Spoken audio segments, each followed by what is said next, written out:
Hello guys, welcome to Serialosophy. Today's topic, South Park Season 20 Episode 5. South Park has been big on the election season during all of Season 20, but the last episode, Episode 4, didn't even bring up the campaign between Mr. Garrison and Hillary Clinton. But boy did they both come roaring back in Episode 5. The race for the White House is on, and all of a sudden the campaign messages between Mr. Garrison, a stand-in for Donald Trump, and Hillary Clinton really start to crystallize. The gender war and the online trolling storylines that were such a big part of Episode 4 are abandoned almost completely here, though not totally, and Episode 5 is all about the election.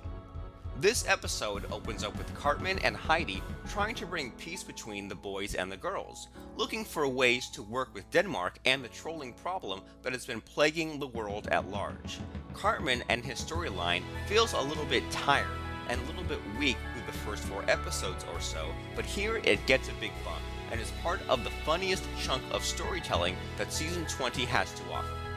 All of a sudden, Heidi has become just as self-righteous and as pretentious as Cartman, and their back and forth really represents and crystallizes the showrunner's view on East and West Coast elitists that just aren't able to see what's actually happening anywhere outside of their world. On the election front, Mr. Garrison goes above and beyond when it comes to trying to alienate his base and his audience, specifically targeting the females at all of his rallies.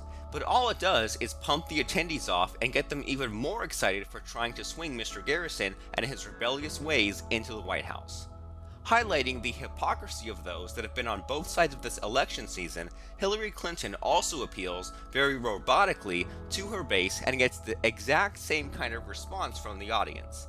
South Park continues to shed light on the foolishness of our election system and the way that it works to divide without ever really bringing two different views to the forefront, all while pushing the member berries to the forefront and showing just how foolish it is to cling to our past as we have already moved so far beyond it.